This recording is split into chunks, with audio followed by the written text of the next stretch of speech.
오늘 하나님께서 우리에게 주신 말씀 같이 보겠습니다. 창세기 22장 1절에서 14절까지 말씀, 좀 긴 말씀이지만 저와 여러분이 한 절씩 교독하도록 하겠습니다. 창세기 22장 1절에서 14절입니다. 1절 제가 읽겠습니다. 그 일 후에 하나님이 아브라함을 시험하시려고 그를 부르시되 아브라함아 하시니 그가 이르되 내가 여기 있나이다. 여호와께서 이르시되 내 아들 내 사랑하는 독자 이삭을 데리고 모리아 땅으로 가서 내가 내게 일러준 한 산 거기서 그를 번제로 드리라.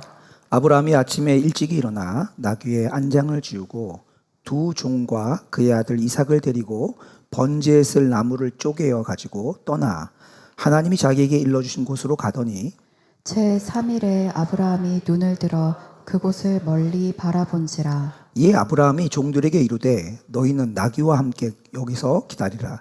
내가 아이와 함께 저기 가서 예배하고 우리가 너희에게로 돌아오리라 하고 아브라함이 이에 번제 나무를 가져다가 그의 아들 이삭에게 지우고 자기는 불과 칼을 손에 들고 두 사람이 동행하더니 이삭이 그 아버지 아브라함에게 말하여 이르되 내 아버지여 하니 그가 이르되 내 아들아 내가 여기 있노라. 이삭이 이르되 불과 나무는 있거니와 번제할 어린 양은 어디 있나이까. 아브라함이 이르되 내 아들아 번제할 어린 양은 하나님이 자기를 위하여 친히 준비하시리라 하고 두 사람이 함께 나아가서 하나님이 그에게 일러주신 곳에 이른지라. 이에 아브라함이 그곳에 제단을 쌓고 나무를 벌려놓고 그의 아들 이삭을 결박하여 제단 나무 위에 놓고 손을 내밀어 칼을 잡고 그 아들을 잡으려 하니 여호와의 사자가 하늘에서부터 그를 불러 이르시되 아브라함아 아브라함아 하시는지라. 아브라함이 이르되 내가 여기 있나이다 하매 사자가 이르시되 그 아이에게 내 손을 대지 말라. 그에게 아무 일도 하지 말라.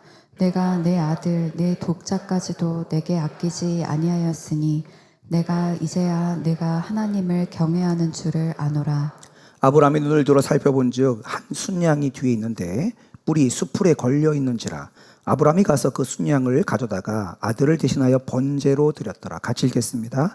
아브라함이 그 땅 이름을 여호와 이레라 하였으므로 오늘날까지 사람들이 이르기를 여호와의 산에서 준비되리라 하더라. 아멘. 교회 생활을 하셨던 분들이라면 굉장히 많이 들어본 이름이 뭐냐? 아브라함입니다. 옛날에 제가 어렸을 때는요, 아브라함 노래도 있었어요. 아브라함은 뭐 이렇게 이런 게 있었거든요. 아브라함이 너무너무 많이 등장하는 거예요. 근데 왜 아브라함이 그렇게 중요하죠? 이스라엘 사람들에게는 그들의 민족적인 조상이니까 아브라함을 언급하는데 우리는 이스라엘 사람도 아닌데 왜 우리는 21세기에 한국 땅에서 신앙생활을 하면서 아브라함을 그렇게 언급하는 걸까요? 그래서 옛날에는요, 그 기독교를 박대하고 반대했던 사람들이 그 서양 귀신 믿는다고 하고 이스라엘의 신을 믿는다고 하면서 반대했기도 했습니다.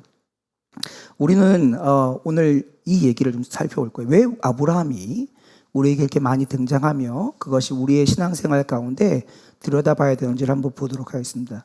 우리는 지난 시간에 아브라함이 하나님을 믿었고 하나님은 그 아브라함의 믿음을 아브라함의 의롭다고 인정해 주셨다, 여기셨다 하는 것을 살펴보았습니다. 우리는 오늘 연결해서 아브라함이 그의 믿음 생활 중에 겪었던 가장 극심한, 가장 힘든 시험에 대해서 함께 살펴보려고 합니다. 우리가 이미 읽었지만 하나님께서 그에게 기적으로 주신 아들 이삭을 번제로 바치라고 하는 믿지 못할 하나님의 명령 앞에서 아브라함이 어떻게 반응했는지를 함께 살펴보겠습니다. 사실 오늘의 이야기는요, 많은 사람들이 하나님을 거절하고 하나님을 거부하는 이야기의 근원이 되는 그런 이야기이기도 합니다. 이런 거죠. 어떻게 거룩하시다고 말하신 하나님이, 어떻게 의롭다고 말씀하신 하나님이 어떻게 사람에게 자신의 아들을 죽이라고 명령할 수 있냐. 그런 하나님이 어딨냐. 이런 질문을 하는 거죠. 또 어떻게 질문하죠? 어떻게 아버지가 아니 믿음 때문이라고 하지만 자기 아들을 제단 위에 올려놓고 묶어서 칼로 찔러 죽이려고까지 하냐. 그게 진짜 믿음이 맞냐. 이런 질문을 하면서 하나님을 거절하고 신앙을 거절하는 일들을 보기도 합니다.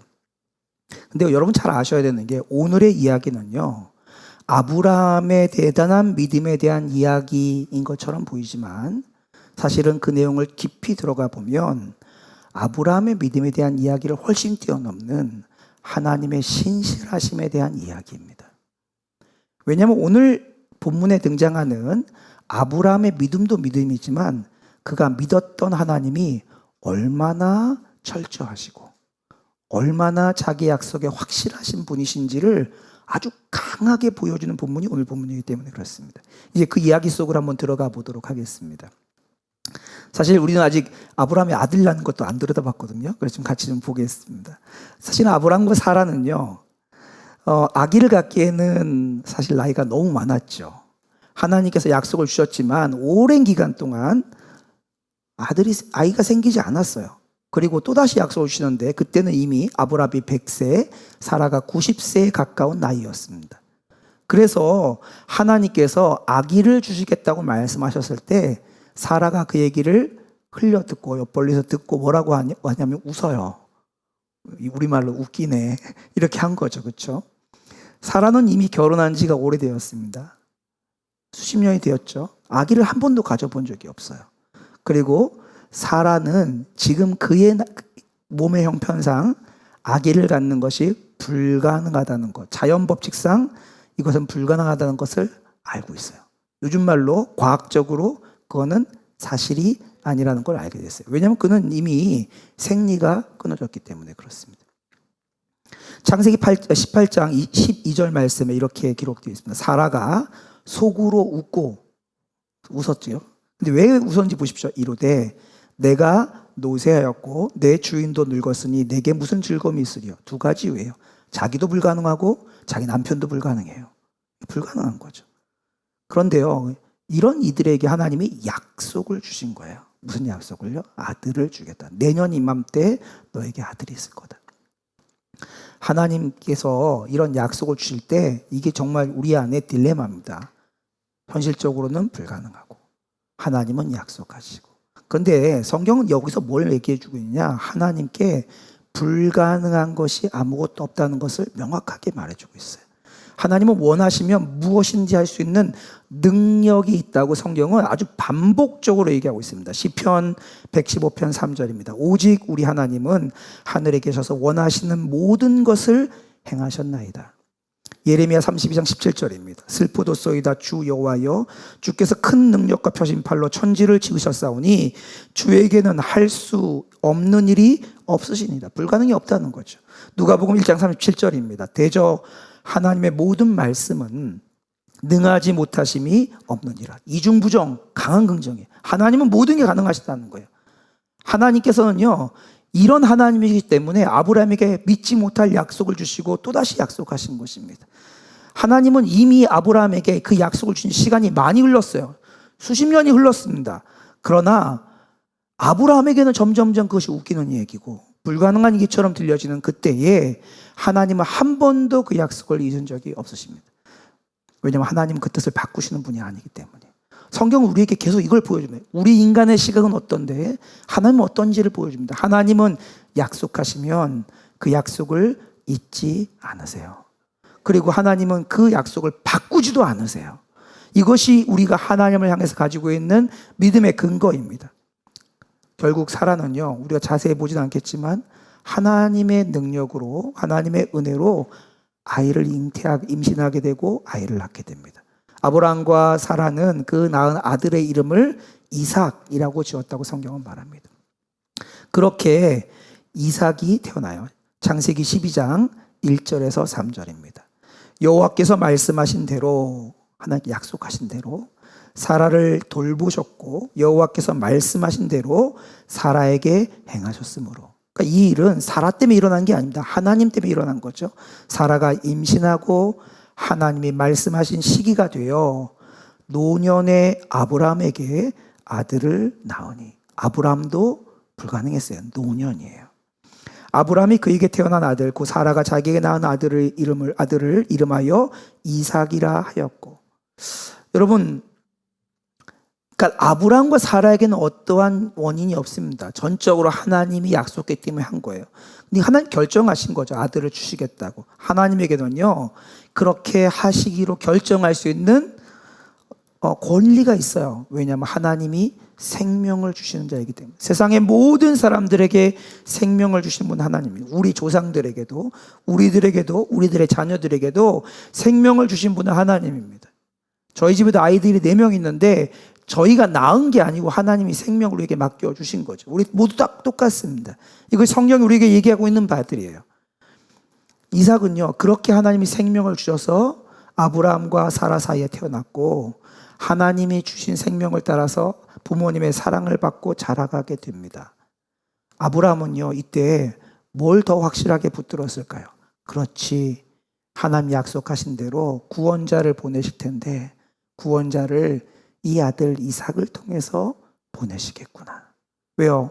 내가 너로 말미암아 모든 세계 모든 민족이 너로 말미암아 복을 받게 하겠다고 했잖아요. 그러니까 얘를 통해서 하나님이 구원자를 보내겠구나 하는 믿음이 생겼던 거죠.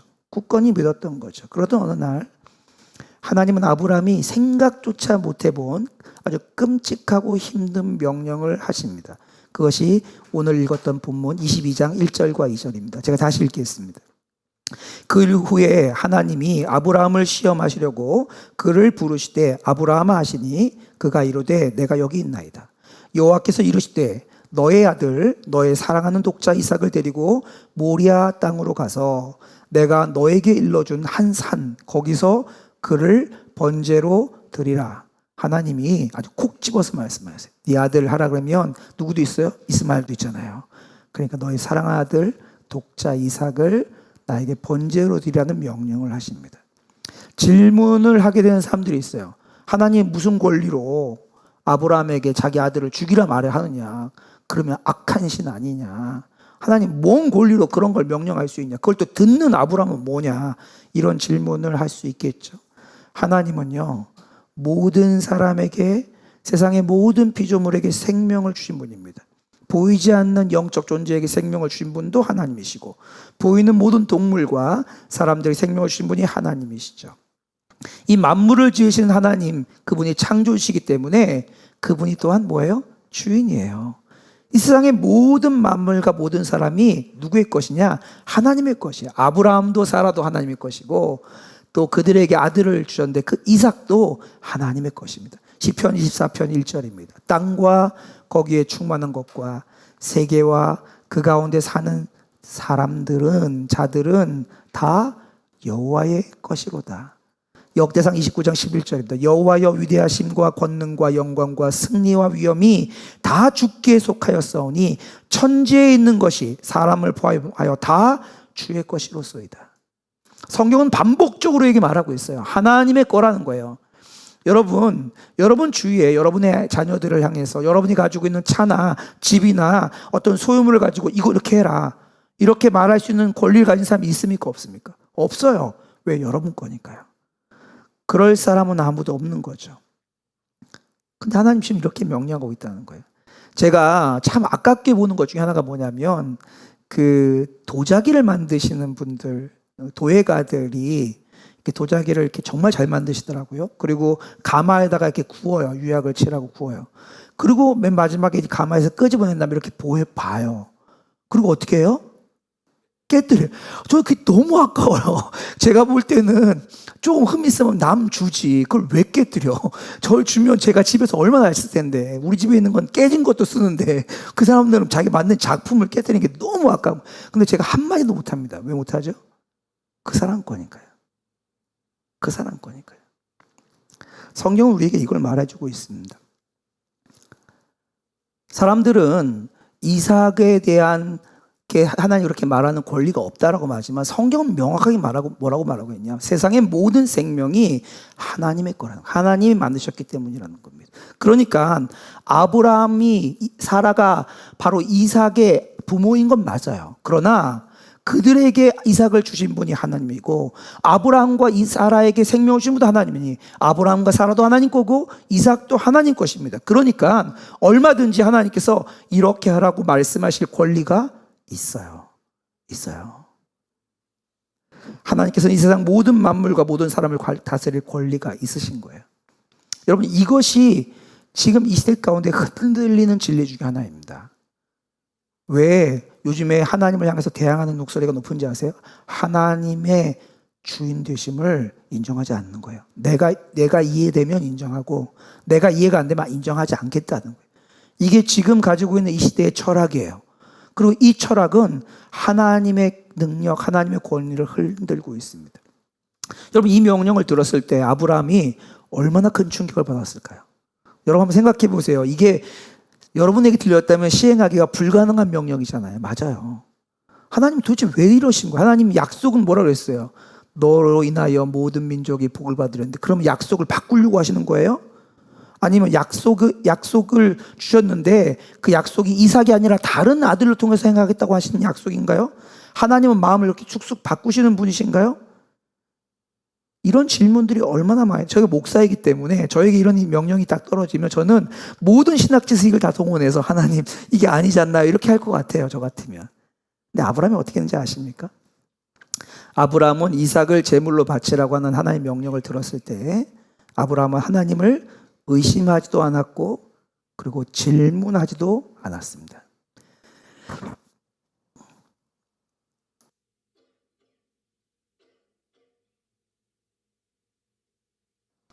죄송합니다. 의심하지도 않고 질문하지도 않았어요.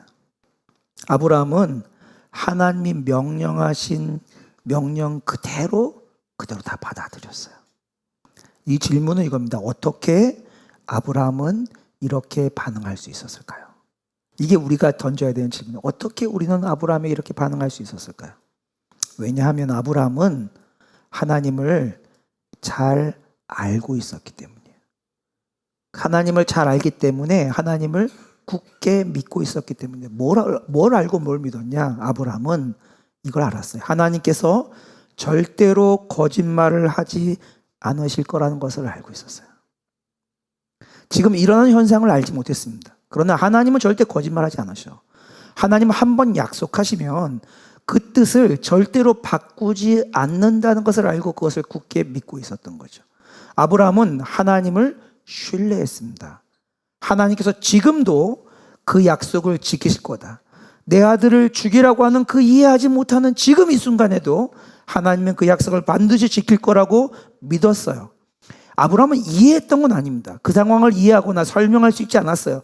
그러나 아브라함은 그 모든 상황 위에서 하나님의 어떠하심을 알았고 하나님의 어떠하심을 붙잡는 믿음을 가지고 있었던 것입니다. 여러분 여기서 오해하시면 안 됩니다. 아브라함은 우리랑 다른 초사이언 슈퍼 크리스찬이 아니었어요. 그도 보통 사람이었어요. 하나님을 의심하고 하나님 앞에 굉장히 흔들려서 여러 번 하나님 밖으로 나갔던 보통 사람이었습니다. 그런데 아브라함은 여러 가지 사건들을 통하여 하나님을 알게 되었고 또 하나님을 굳게 믿게 되었죠. 그래서 하나님을 전적으로 신뢰하게 되었던 것입니다. 아브라함은 하나님께서 절대 실수하지도 않으시고 실패하지도 않으실 거라는 것을 믿고 있었어요. 여러분 이게 얼마나 중요한지 한번 생각해 보십시오. 우리는요 한번 말한 것을 끝까지 지킨다는 게 쉬운 일이 아니에요. 우리 애들이 잘 알아요. 아빠가 말한 걸 아빠가 여러 번 바꿨어요. 끝까지 지키질 못해요. 왜냐하면 바빠서도 못 지키고 또 때로는 너무 힘들어서 못 지키고 때로는요 상황적으로 어긋나서 못 지킵니다. 근데 하나님은 우리 사람과 같지 않습니다. 아브라함은요 이걸 발견했어요. 하나님은 우리 사람과 같지 않다는 걸 먼저 발견한 거예요. 먼저 찾은 거예요. 하나님 한번 약속하신 것을 반드시 지키는 분이라는 진리를 먼저 발견한 사람이 아브라함입니다. 여러분 제가 어렸을 때 저희 아버지를 따라서 지금은 잘 없는데 이발소를 갔었거든요. 당시에 이발소에 가면 빨래비누로 머리 감겨줬었어요. 근데 그보다 더 놀라운 게 뭐냐면 이발소 가면 머리를 깎는 것과 동시에 면도 서비스를 해줬습니다. 면도. 근데 거기 보면 난로가 있는데 난로 위에 그 비누를 이렇게 막 이렇게 끓여요. 끓여서 보글보글 끓는 비누를 붓으로 이렇게 갖고 와서 갑자기 그 이발하는 사람을 뒤로 확 눕힙니다. 딱 뒤로 눕으면 목을 쭉 빼래 그래요. 목을 쭉 빼면 갑자기 소가죽 같은 걸 끄집어낸 다음에 칼을 가지고 칼을 갑니다. 칙칙칙칙 갈아요. 그리고 여기 얼굴에다가 거품을 막 발라요. 그리고 뭐 하는지 아세요? 칼을 목에 갖다 댑니다. 그리고 목에서부터 수염을 자라기 시작하는 거예요. 근데 우리 아버지는요, 목을 쭉 내리고 그 자리에 누워 계세요. 전혀 두려움이 없습니다. 이해가 되십니까? 누가 여러분의 목에다 칼을 대고 옆에서 칼을 착착착 갈면서 목 늘리세요 이러면 목 늘릴 분이 누가 있어요. 그런데요, 우리는 그렇게 해요. 여러분, 이해가 안 되는 게 또 있어요. 여러분이 가지고 있는 돈, 현금 다 가지고 오셔서 저한테 맡기세요 하면 기쁘게 맡기는 데가 있습니다. 은행에서 현금을 다 주십시오. 그러면 망설이지 않고 현금을 다 줍니다. 본 적도 없는 사람이에요. 망설이지 않고 현금을 다 줘요. 또 어떤 일인지 아십니까? 막 침대에 눕혀요. 여러 사람이 막 얼굴 가리고 나타나요. 그리고 무슨 칼 같은 거 막 테이블 갖고 들어와요. 그리고 이제 잠들 겁니다 하고 팔에다 주사를 막 놔요. 그러면 기쁘게 잠들어요. 자기 배를 가른다고 하는데 염려 없이 잠들어요. 어떻게 이런 일이 일어날 수 있죠? 절대 이발사는 사람을 해치지 않고 수염만 자를 거야. 절대 은행원은 내 돈을 가지고 날아가지 않고 도망치지 않고 내 돈을 잘 보관해 줄 거야. 절대 의사는 나에게 해롭게 하지 않고 내가 아픈 것만 제거하는 수술을 할 거야 라는 믿음이 있는 거죠. 믿음이 있는 거예요. 이상하지 않으세요? 논리적으로 말이 안 되는데 다 믿어요. 그래서 목을 쭉 늘어놓고요. 있는 돈 다 갖다가 맡기고요. 오히려 집에 현금 갖고 있으면 불안해요. 맡기는 게 더 편안하대요. 그리고 자기 생명이 어떻게 될지 모르는데 자기 배를 이렇게 벌리고 여기요 이러고 누워요. 치과에 가면요, 드릴 갖고 와요. 드릴로 뭐 이러는데 입을 더 크게 벌려요. 믿음이 있는 거예요. 우리는요, 약속을 지키는 사람을 신뢰합니다. 약속을 지키는 사람을 보면요, 우리의 목숨이 위험한 것도 내어놔요. 그럼 우리가 정말 약속을 지키는 하나님을 만난다면 하나님을 전적으로 신뢰할 수 있는 거죠. 우리가요, 한 번도 믿음이 없었다 이런 게 아니고 우리 다 믿고 살아가요. 그렇게 자동차를요, 시속 110km 달려가면서도요, 파란 불이면 속도 안 줄이고 그냥 쭉 가요. 그냥 믿음이 있는 거예요. 아브라함은요, 뭘 발견했냐? 하나님은 믿으실 수 있는 분이라는 걸 발견한 거예요. 그분은 그분의 약속하신 바를 바꾸지도 않고 절대로 그것을 실패하지도 않고 잊어버리지도 않는 분이다. 반드시 그것을 이루시는 분이라는 것을 믿었던 것입니다. 이 명령이 인간적으로는 순종하기 불가능한 명령이 맞습니다. 그러나 아브라함은 그 인간적으로 불가능한 논리적으로 말이 되지 않는 것 가운데 하나님을 믿었기 때문에 이것을 순종했던 거예요. 여러분, 이걸 비교해 보셔야 됩니다. 아담과 하와가요, 하나님의 말씀을 들었어요. 이것을 먹는 날에는 너희가 정령 죽으리라 라는 하나님의 말씀을 들었어요. 그리고 사단의 말을 들었어요. 사단이 아니 먹어도 죽지 않고 하나님처럼 될 거야 라는 말을 들었어요. 아담과 하와는요, 하나님의 말씀을 믿기를 거절하고 사단의 말을 믿기로 선택한 결과 그의 인생에 가장 끔찍한 죄와 죽음과 그리고 거기에 노예가 되어지는 결과를 맞이하게 됩니다. 근데 아담과 하와가 다르게 아브라함은요, 주변에서 모든 환경들은 아니라고 말하는데 하나님을 믿기로 결정했어요. 하나님께서 한번 하신 약속을, 말씀을 반드시 지킬 것을 믿기로 결정한 거죠. 그래서 아브라함이 어떻게 했는지 아십니까? 그 즉시 하나님이 말씀하시는 장소로 떠납니다. 오늘 본문의 3절에서 5절입니다. 아브라함이 아침에 일찍이 일어나 나귀의 한 장을 지우고 두 종과 그의 아들 이삭을 데리고 번제에 쓸 나무를 쪼개어 가지고 떠나 하나님이 자기에게 알려준 곳으로 가더니 제3일에 아브라함이 눈을 들어 그곳을 멀리 바라본지라. 이에 아브라함이 종들에게 이르되 너희는 나귀와 함께 여기서 기다리라. 내가 아이와 함께 저기 가서 예배하고 우리가 너희에게로 돌아오리라 하고. 여러분, 아브라함은요, 믿었기 때문에 한 거예요. 이 일이 그냥 이루어지지 않아요. 3일 동안 갔다고요. 3일 동안 가면서 온갖 생각이 안 들어왔을까요? 그래도 믿었기 때문에 난 겁니다. 병원에 가면요, 수술하고 나면요, 진짜 아파요. 아파서 뭐 못 견디겠어요. 근데 의사가 와서요, 일주일 지나면 나을 건다 그러면 걱정도 안 해요. 또 나을 거라고 생각해요. 의사는 그렇게 믿어요. 아브라함은요, 하나님을 믿었어요. 그래서 그 길을 간 거예요. 여기 한편 여기서 이삭의 입장을 좀 생각해 보셔야 됩니다. 이삭을 나중에 보면 이삭이 아버지와 함께 산에 올라갈 때 나무를 짊어지고 올라갑니다. 번제에 쓸 나무. 그러니까 이 말은 무슨 말이냐면 이삭이 최소 10대는 됐다는 얘기예요. 지금 저기 앞에 앉아있는 저희 아들 정도는 됐다는 얘기입니다. 그 나무를 확 짊어지고 올라가요. 그런데요, 이삭이 분명히 아버지가 제사 드리는 걸 많이 봤어요. 여러 번 봤기 때문에 잘 알고 있어요. 근데 이번엔 좀 이상해요. 제사 드리는 건 똑같은데 뭘 안 가져가요? 재물을 안 가져갑니다.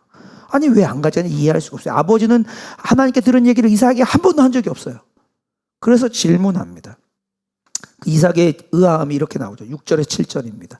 아브라함이 이에 번제나무를 가져다가 그의 아들 이삭에게 지우고 자기는 불과 칼을 손에 들고 두 사람이 동행하더니, 이 말은 무슨 말이에요? 당시에 힘든 걸 할 수 있는 힘이 더 있는 사람이 누구냐면 이삭이었다는 얘기예요. 그렇죠? 이삭이 그의 아버지 아브라함에게 말하여 이르되 내 아버지요 하니 그가 이르되 내 아들아 내가 여기 있노라.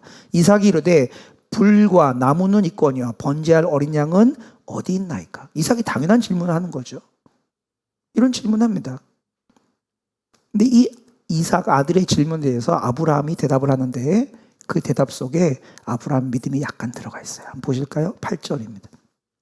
아브라함이 이르되 내 아들아 번제할 어린 양은 하나님이 자기를 위하여 친히 준비하시리라 하고 두 사람이 함께 나아가서 어디로요? 제사 드리는 곳으로 나아가야 됩니다.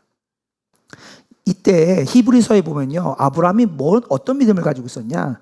자기가 자기 아들을 실제로 죽인다 할지라도 하나님께서 이삭을 다시 살려줄 거라고 믿었다는 거예요. 왜? 하나님 약속을 반드시 지키는 분이니까. 이게 아브라함의 믿음이었다고 히브리서가 말합니다. 히브리서 11장 17절에서 19절입니다. 아브라함은 시험을 받을 때, 이 시험 말하는 거예요, 믿음으로 이삭을 드렸으니, 이삭을 종교심으로 열심으로 결단으로 드린 게 아니라 믿음 때문에 드렸어요. 그는 약속들을 받은 자로 돼 그의 외아들을 드렸느니라. 그에게 이미 말씀하시기를 내 자손이라 칭할 자는 이삭으로 말미암으리라 하셨으니, 이게 하나님 약속이죠. 네 자손은 이삭으로부터 비롯된다는 약속을 들었어요. 이 약속을 들은 아브라함이 믿었던 거예요. 그래서 보세요, 19절. 그가 하나님이 능히 이삭을 죽은 자 가운데서 다시 살리실 줄로 생각한지라. 그러니까 아브라함이 이런 믿음을 가지고 있었던 겁니다. 이 믿음이 말도 안 되는 불가능한 일들에 대한 순종을 만들어낸 거죠. 여러분, 하나님을 믿는 일은요, 우리가 할 수 있는 일들 중에 가장 중요하고 가장 복된 일입니다. 그런데 한 가지 아셔야 되는 게 있어요. 설교를 듣거나 혹은 성경을 읽는 것을 가지고 사람들은 내가 믿는다라고 생각하는 경우가 많은데, 절대로 설교를 듣거나 성경을 읽는 것만 가지고는 사탄의 지배를, 죽음의 운명을 벗어날 수가 없어요. 다시 말씀드립니다. 설교를 듣거나 성경을 읽는 것만 가지고는 사탄의 지배를 벗어날 수가 없습니다. 우리는 하나님의 말씀을 읽고 설교를 들었다면 말씀을 받아들이고 반드시 믿어야지만 됩니다. 많은 사람들이 교회 안에서 이걸 착각해요. 자기가 성경을 공부했고 성경을 아는 것이 마치 자기가 하나님을 믿는 거라고 생각하는데 그렇지 않아요. 여러분, 제가 예를 들어보겠습니다. 여러분, 병이 나시면 먼저 어디 가요? 약국에 가죠. 약국에 아니면 병원에 가죠. 요즘 병원에 가면 병원 의사가 뭐 해줘요? 진단하고 처방전을 써줍니다. 약 드세요, 나을 거예요. 제가 뭐 장염 걸렸어요 그러면 주사 놔주고 약 드세요, 나을 거예요. 그래요. 그러면 처방전을 받았으면 이제 나을 수 있는 거잖아요. 그렇죠? 처방전을 가지고 있으면 제 병이 낫습니까? 아니에요. 처방전을 가지고 약국에 가서 약을 받아서 그 약을 먹어야 나는 거예요. 성경에 대한 이야기를 이해하거나 성경에 대한 이야기를 알고 있거나 설교를 들었다고 해서 그것이 우리를 구원시키거나 우리 안에 하나님 역사를 이루는 거 아닙니다. 절대로 착각하시면 안 돼요. 굉장히 많은 분들이 여기에서 멈춰 있어요. 그래서 지적 유의를 즐기는 거죠. 영적인 진리들을 깨달은 것이 마치 자기가 믿은 것처럼 착각한 거예요.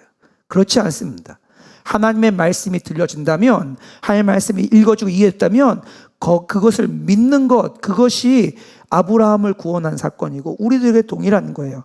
여러분, 하나님은 하나님을 믿기를 정말 원하시는 분이에요. 근데 하나님 믿기를 거부하는 그 어떤 사람도 하나님 받아들이지 않습니다.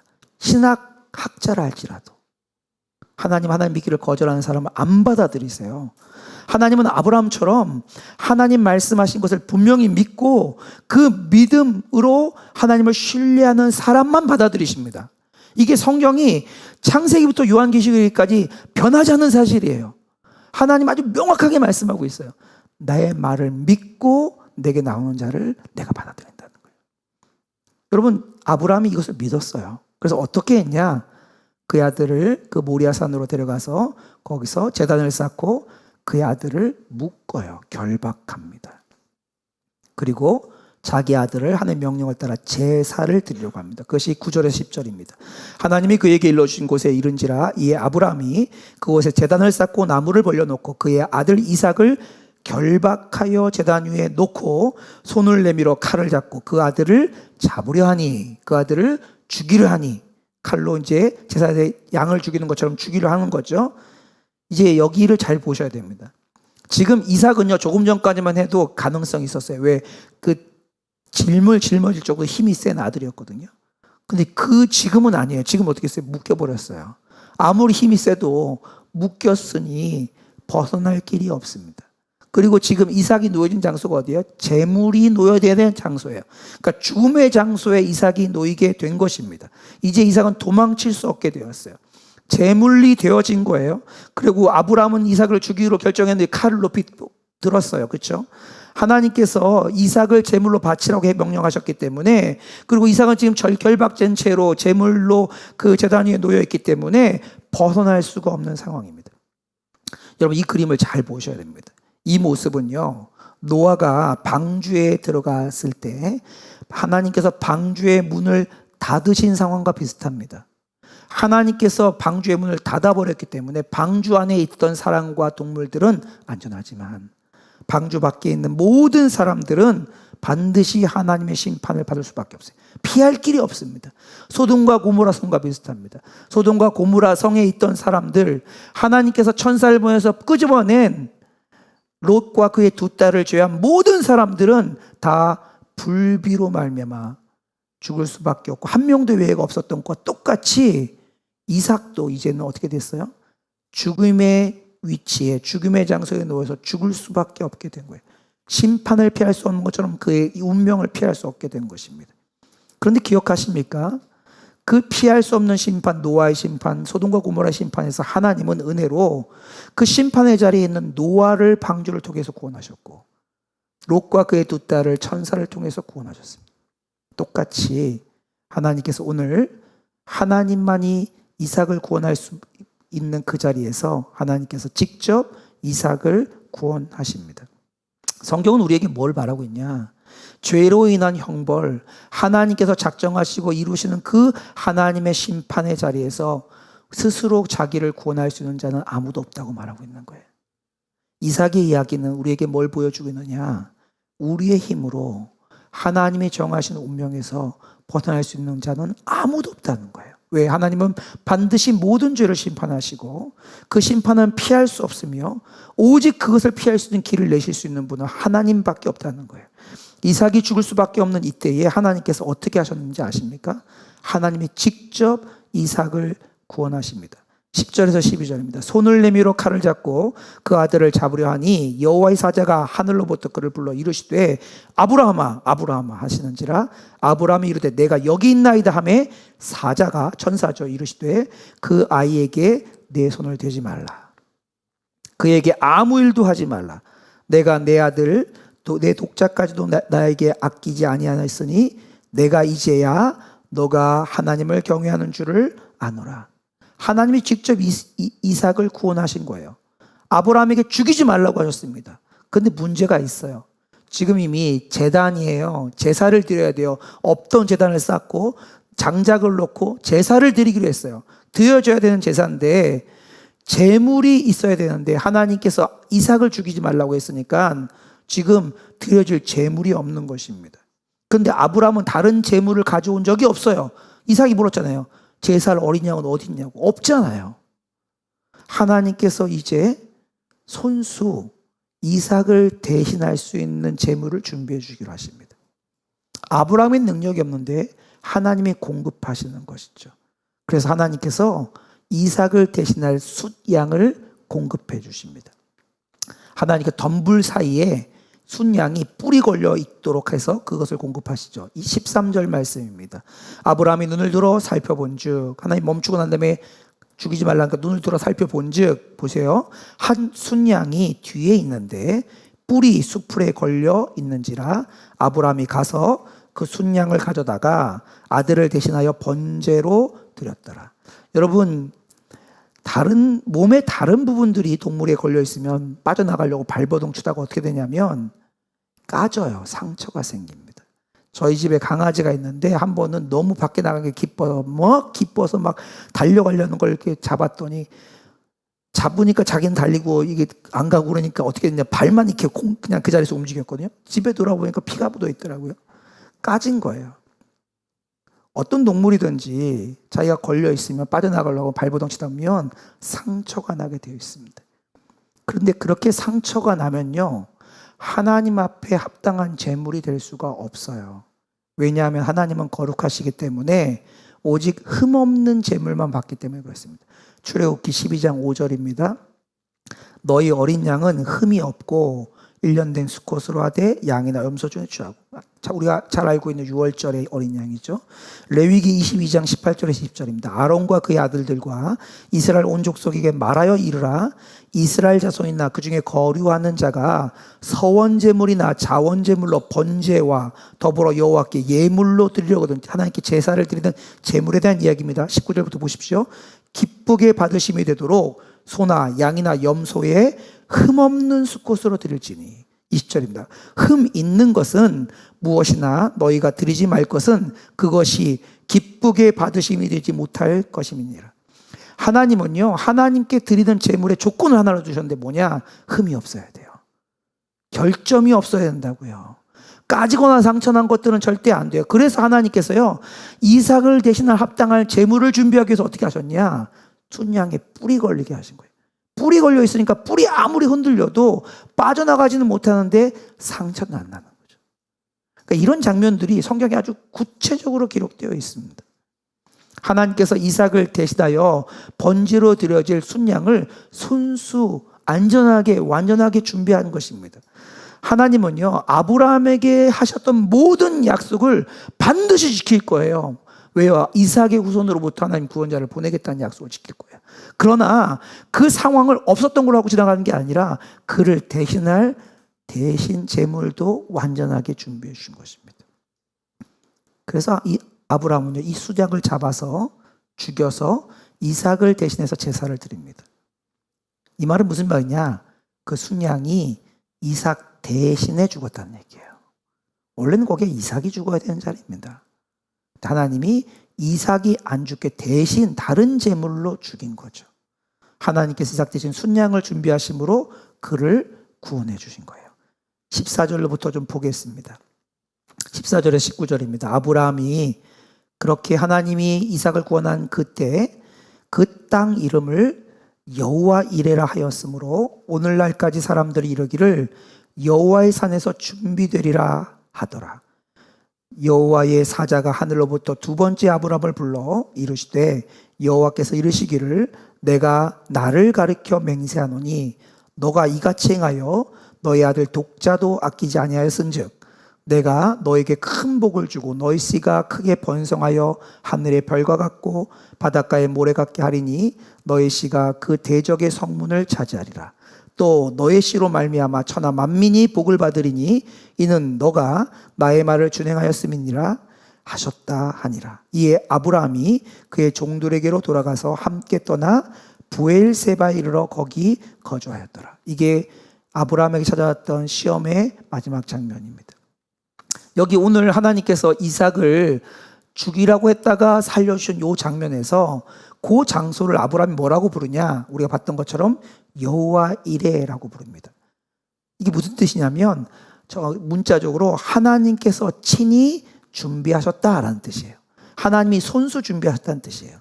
왜 이 단어를 썼을까요? 하나님이 이삭 대신에 순양을 친히 준비하신 것을 보고 그 땅의 이름을 하나님이 친히 준비하셨다는 이름으로 여호와 이레라고 부른 것입니다. 오늘 이 본문의 말씀을 가지고 여러분과 좀 같이 나눠보면서 생각해 볼 부분이 있습니다. 여러분, 아브라함에게 내렸던 그런 하나님의 명령이 나한테도 내리면 어떡하지? 이런 염려하실 필요 없어요. 오늘 본문은 너희들도 아브라함 정도의 헌신은 있어야 돼? 이런 말 하려고 하는 게 아닙니다. 그런 생각을 하라고 주신 말씀이 아니라는 걸 아셔야 됩니다. 오늘 본문은 무슨 얘기를 하려고 하냐? 하나님께서 믿음을 가진 자에게 어떻게 응답하시고 그 믿음으로 하나님께 나온 자에게 어떻게 반응하시는지 하나님의 신실하심을 보여주기 위해서 오늘 본문을 우리에게 기록해 두신 거예요.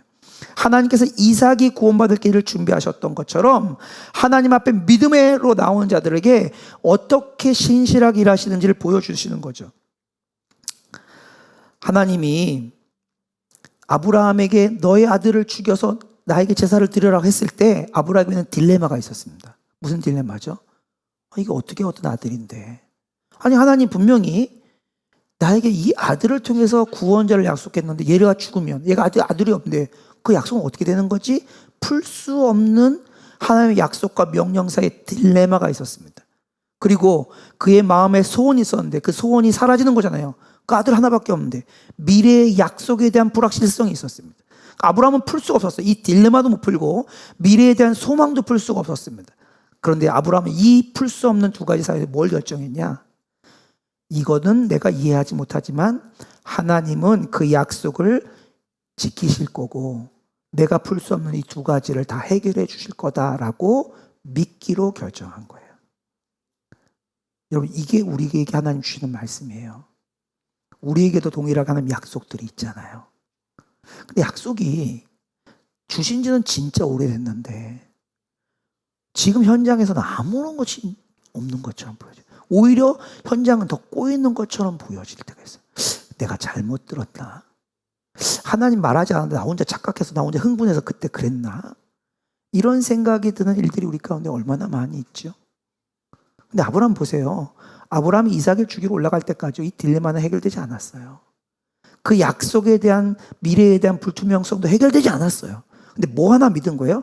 하나님께서 약속을 반드시 지켜줄 줄 믿는다라는 하나 그 하나 가지고 나갔던 거죠. 오늘 말씀 우리에게 하나님은 반드시 믿을 수 있는 분이라는 것을 설명해 주고 있는 거예요.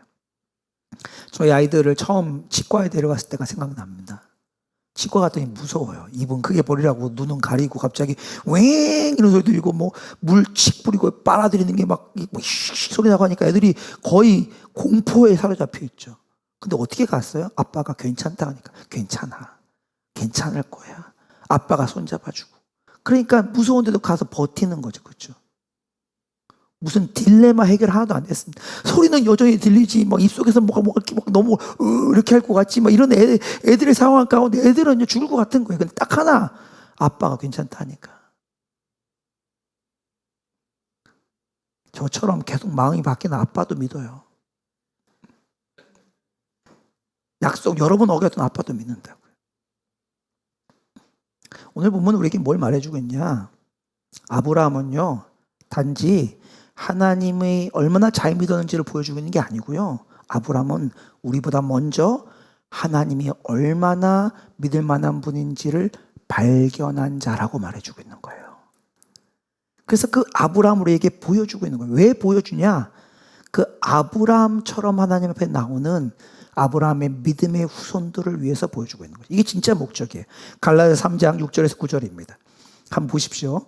아브라함이 하나님을 믿음에 그것을 그에게 의로 정하셨다 함과 같으니라. 그런즉 믿음으로 말미암은 자들은 아브라함의 자손인 줄 알지어다. 아브라함의 자손 중에 누가 있다고요? 믿음으로 아브라함처럼 나간 사람도 있다는 거예요. 보세요. 8절입니다. 또 하나님이 이방을 믿음으로 말미암아 의로 정하실 것을 성경이 미리 알고 먼저 아브라함에게 복음을 전하되 모든 이방인으로 말미암아 복을 받으리라 하였느니라. 약속이죠. 9절 보십시오. 그러므로 믿음으로 말미암은 자는, 아브라함처럼 믿음으로 나가는 자는 믿음이 있는 아브라함과 함께 복을 받느니라. 그러니까 아브라함에게 이 얘기를 왜 해주셨냐? 이 이야기 왜 중요하냐? 아브라함이 잘 믿었어, 너희도 그렇게 믿어야 될 게 아니고요.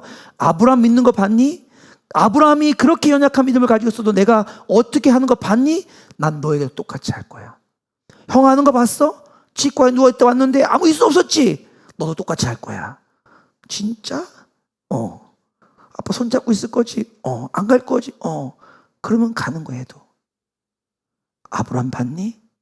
내가 그 아브라함 책임졌어. 그럼 너도 책임질 거야. 너도 믿음으로 나오면 그 일을 경험하게 될 거야. 이게 하나님 우리에게 주시는 약속이에요. 아브라함은 그저 먼저 깨달았던 자에 불과해요.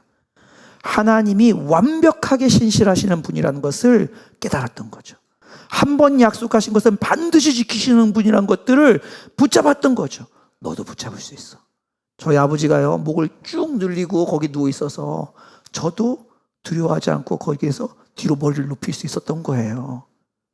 아브라함 아버지 따라간 거죠. 우리가 그렇게 하는 겁니다. 오늘 이야기는요, 아브라함의 믿음이 아니라 하나님의 신실하심, 하나님의 준비하심이 초점입니다. 아브라함의 믿음으로 나갔을 때 하나님의 준비하심을 볼 수 있었던 것처럼 우리도 아브라함처럼 믿음으로 나아가는 것만이 측량할 수 없는 하나님의 은혜를 만나고 하나님의 놀라운 일하심을 경험하는 길이에요. 그래서 하나님이 이 아브라함을 통해 우리를 뭐로 조정하고 있냐? 믿음으로 조정하고 있어요. 나 믿어도 돼. 나 믿어도 돼. 근데 아브라함만 우리 앞에 있는 게 아니고요, 믿음의 허다한 증인들이 우리 앞에 있습니다. 하나님 오늘도 아브라함의 믿음의 발자취를 따라서 하나님께 나오는 자를 찾고 계십니다. 오늘 이 자리에 성도님들이 많이 앉아 계신데 어린아이들도 앉아 있는데 아브라함처럼 나오면 하나님 받아주세요. 직분이 목사냐 장로냐 이런 거 안 중요해요. 믿음으로 나오면 받아주는 거예요. 신앙생활 10년 했냐 20년 했냐 안 중요해요. 믿음으로 나오면 주님이 받아주시는 거예요. 하나님은요, 믿음으로 나오는 자를 절대 외면하지 않으십니다. 치과 의사는 실수해요. 이발사는 가끔 실수해서 상처나기도 해요. 하나님은 절대 실수하지도 않고 실패하지도 않습니다. 하나님 우리에게 요청하는 건 딱 하나예요. 믿음으로 나와라. 나는 너를 건지는 하나님이다. 오늘 이 밤에 아브라함의 이야기를 통해서 아브라함이 내 믿음의 샘플이 되어서 아브라함도 안 죽었네? 그럼 나도 안 죽겠네? 하고 나가서 하나님 앞에 믿음으로 주님을 붙잡는 모든 예한교회 성도님들 되시기를 주님의 이름으로 축복합니다. 이제 함께 찬양하며 우리 오늘 들었던 말씀을 기억하며 결단하는 시간 갖기를 원합니다. 찬양의 가사가 있어요. 믿음 다하여 그 위에 서리라 이렇게 고백할 텐데요. 그때 여러분 그저 노래만 하지 마시고 여러분의 마음을 이 가사에 담아서 고백하십시오. 그리고 하나님께서 혹시 아브라함이 아침이 일찍이 일어나 모리아산으로 갔던 것처럼 너도 움직여봐라 라고 말한다면 움직여보세요. 원하시는 분들은 앞에 나오시면 방석 있어요. 하나님 앞에 나와서 기도하세요. 기도 끝나고 너무 빨리 가지 마시고 하나님이 주시는 마음 따라서 기도하세요. 여러분 기도하는 자리에 머무셔야 됩니다. 지금 함께 결단으로 찬양하도록 하겠습니다.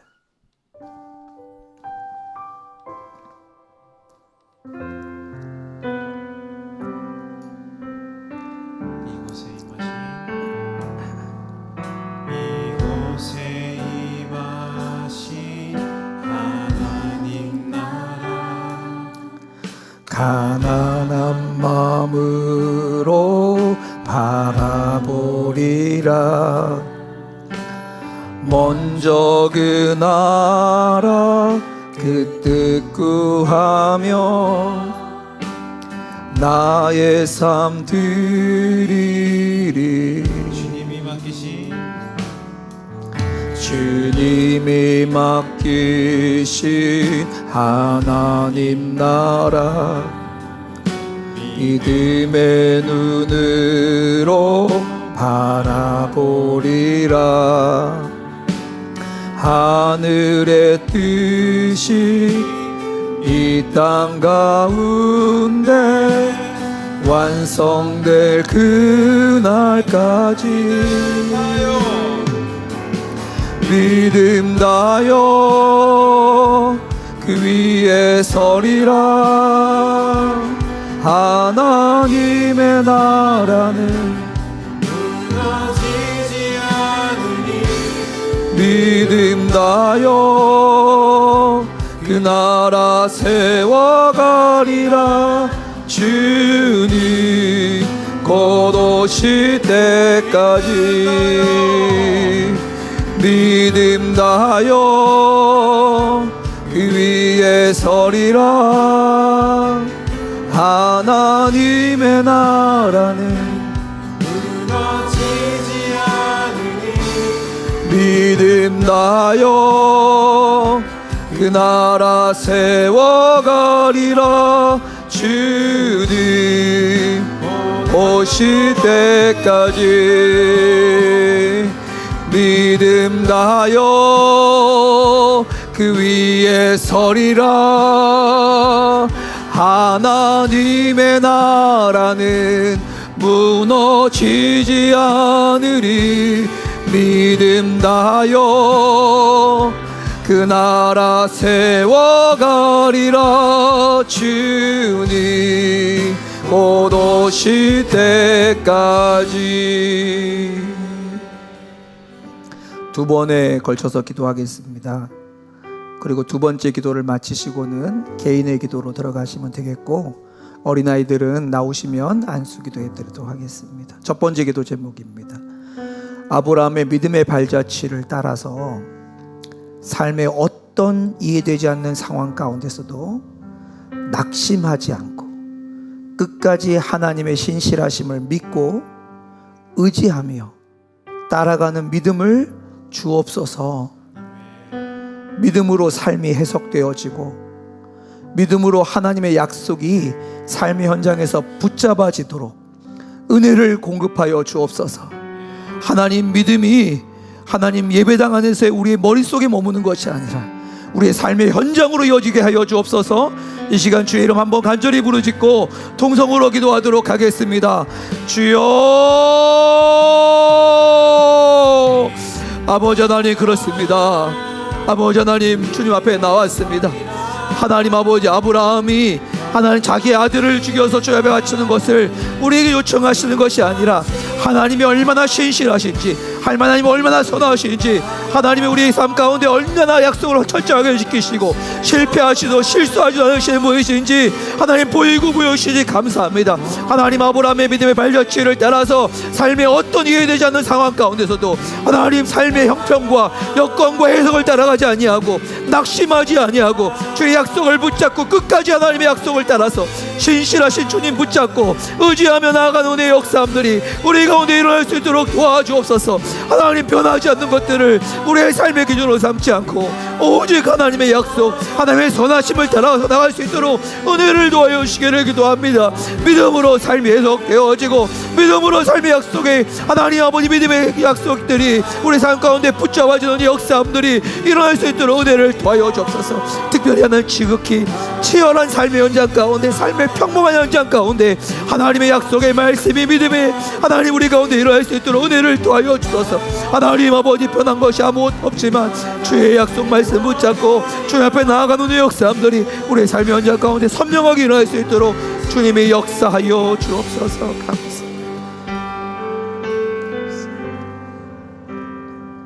한 번 더 기도하기를 원합니다. 두 번째 기도 제목입니다. 하나님을 믿고 의지하는 사람들만이 경험하게 되는 살아계신 하나님을 제가 만나게 하여 주옵소서. 경험하게 하여 주옵소서. 반드시 약속을 지키시고 반드시 믿음의 사람을 건져내시고 그 여호와 일의 하나님을 우리의 삶의 현장에서 경험하여 전파하고 증거하는 은혜를 누리게 하여 주옵소서. 성경적인 하나님이 아니라 내 삶에 살아계신 하나님, 아브라함의 하나님을 나의 하나님이 되시는 주님을 내가 만나게 하여 주옵소서.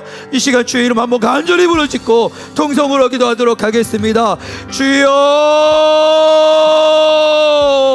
아버지 하나님, 아버지 하나님, 아버지 하나님, 주님을 바라보는 눈을 활짝 열어주셔서 그 하나님을 붙들게 하여 주소서.